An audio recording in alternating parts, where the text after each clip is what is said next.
Hello everybody, in this video we shall see the first world champion Wilhelm Steinitz once again employ the King's Gambit, and this time against another very strong player, Johann Zukertort.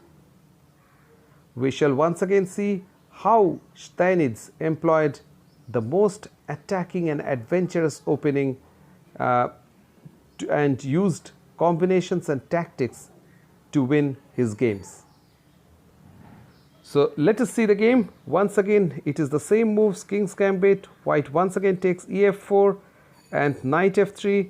Like the previous video, black once again opts for g4, attacking the f3 knight. And instead of castling, just like the previous video, white plays knight e5. Black plays queen h4, king f1, knight h6, protecting the f7 pawn. White occupies the center. Black plays f3, attacking the king, and white prefers to develop his knight rather than go for the f7 pawn right away. Black plays d6 and bishop g7. You can recall in the previous video, in this position black had played fg2 and preferred to attack white king without development. White won the game by playing knight f4, but in this video black prefers the move bishop g7, attacking the d4 pawn. Johann Zukertort was a very strong player, and this was played in the final of the World Championship match, which was won by Steinitz, and Steinitz became world champion, beating Zukertort in this match, and this game was a part of that match. White played a very stunning move, that is the move g3. White says that, well, white doesn't want to give chance for black to capture fg2 in future.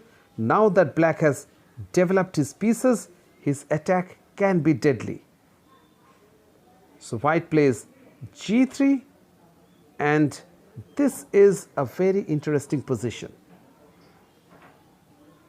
I would like the viewers to pause the video for some time and decide the best move for black.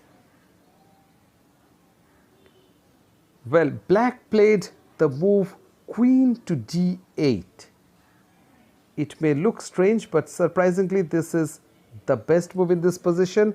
The most tempting move, queen h3 check, which looks like an immediate win, is actually a very poor move in this position. Of course, if white plays king g1, that would allow checkmate in 1, and if white plays king f2, even that would allow black to play queen g2 check, and after king e3 the king is exposed, and it is liable to be attacked with moves like knight f5, bishop h6, and the king really doesn't have many moves to go. However, white could play a simple move, that is king to e1, and after this suddenly it seems black's queen is in danger of getting trapped. If it gets into the position with queen g2, it looks like black is in a commanding position, but after a surprising retreat knight f2, black's queen is unable to retreat, and white would play bishop f1 in the next move, attacking the queen and winning the queen. Observe that knight on f2 has actually defended the h1 rook, protected it, and not only protected but stopped the escape route on h3. The queen is trapped on g2. So it was a tempting move, but it was a trap to enter into white's position with queen h3.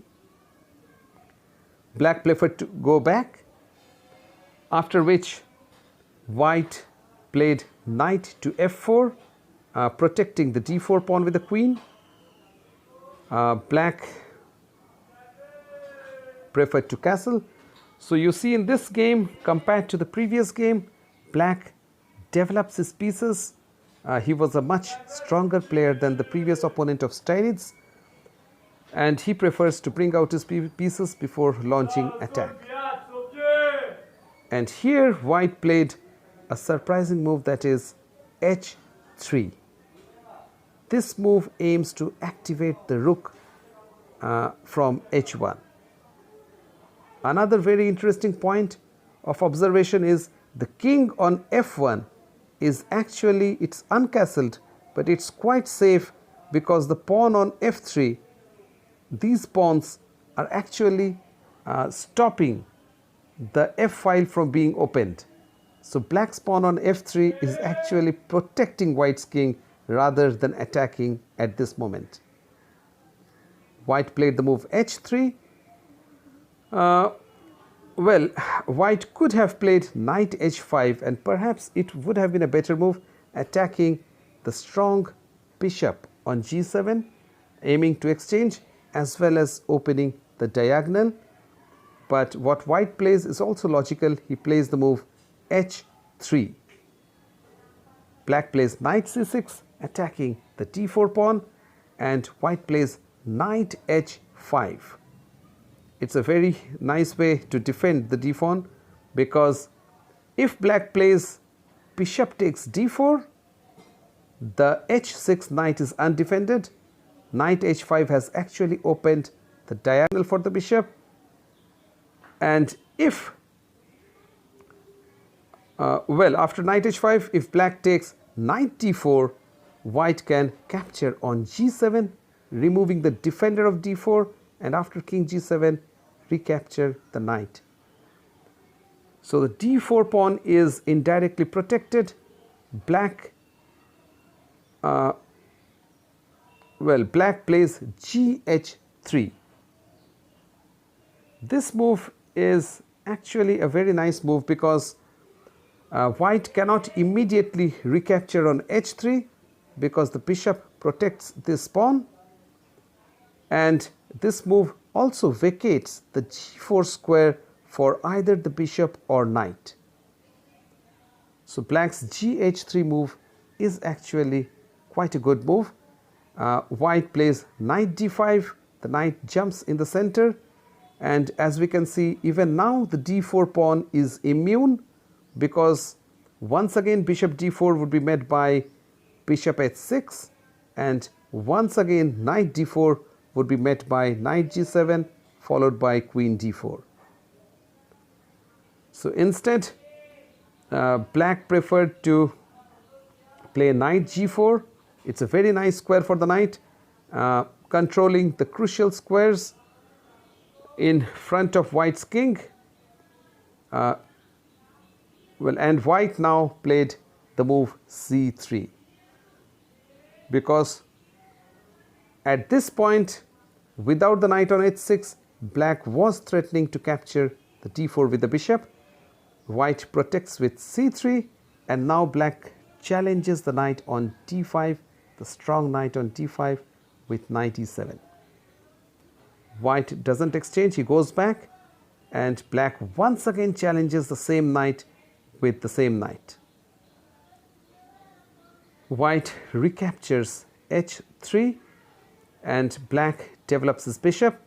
So we see both the players concentrating on development of pieces rather than attacking with a few pieces. Now White exchanges, and from now onwards we see flurry of sacrifices, tactics. White plays knight g5, attacking e6 and h7. It's double attack. If Black protects the e6 pawn with a queen, White may play knight h7, sacrificing his knight. The knight cannot be taken, because if it's taken, White will play knight f6, double check and checkmate.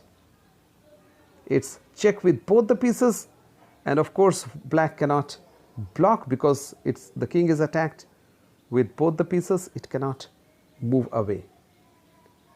So this is White's idea. and black plays bishop h6. It's a nice way to defend the attack on the h file, and as we can see, this bishop is protected with the knight. It's a nice square for the bishop, both defending and attacking the g5 knight. White plays a very nice move, that is queen to b3. Once again, double attack, attacking e6, attacking b7. And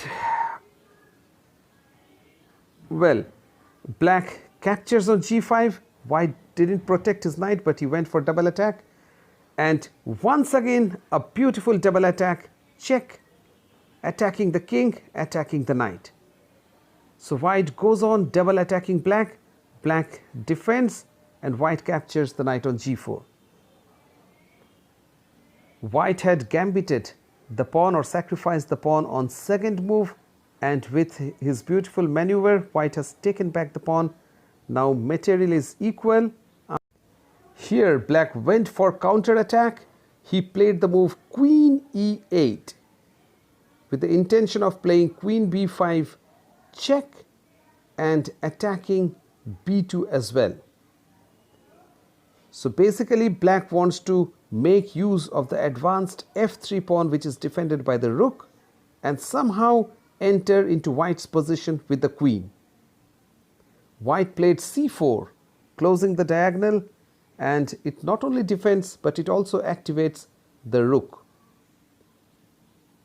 At this point, black played a very interesting move, that is d5.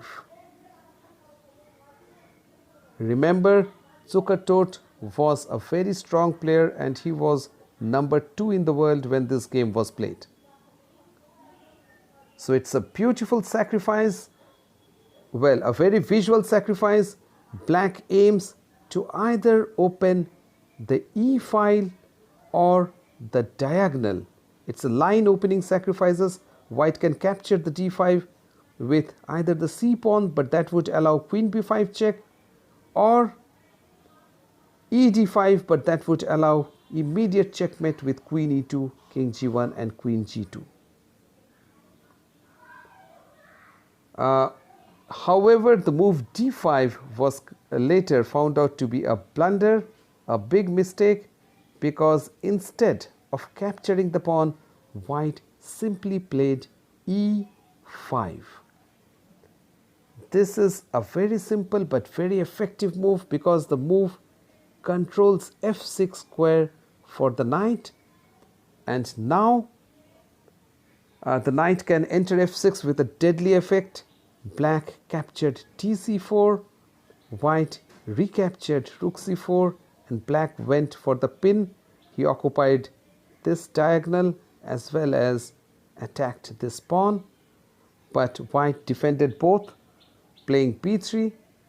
Now black went queen a6, somehow trying to defend g6 as well as f6 square.